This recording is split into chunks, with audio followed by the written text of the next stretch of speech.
Hello everyone, good afternoon. টুম্পার রান্নাঘরের পক্ষ থেকে আমি তোমাদের টুম্পাদি আজকে দুপুরের লাঞ্চ থালি নিয়ে চলে এসেছি। দেখো আজকে আমি কি রান্না করেছি। গরম তো প্রচুর পড়েছে, এটা নতুন কোনো কথা নয়। যারা রান্নাঘরে কাজ করছি আমরা গৃহিণীরা, তাদের খুব কষ্ট হচ্ছে।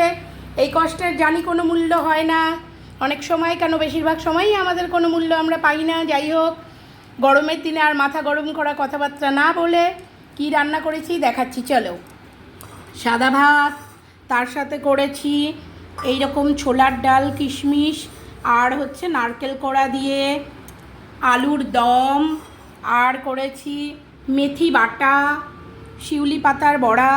শিউলি পাতার বড়া ভীষণ উপকারী, তার কারণ শিউলি পাতা জ্বর সর্দি কমাতে ভীষণ কাজে দেয়। এমনি এমনি তো শিউলি পাতা খাবে না, ওই জন্য ওটাকে বড়া করে এইভাবে খাওয়ানো আর কি।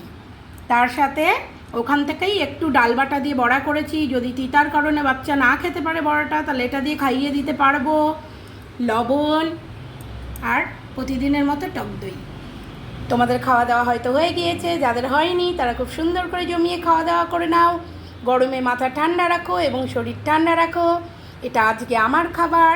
সো আসছি। বন্ধুরা দেখো, এটা আমার ভাত, আর আমার মা আমাকে ভাতটা খাওয়াবে। আর দেখো, ভাত আর পাঁপড় আর বড়া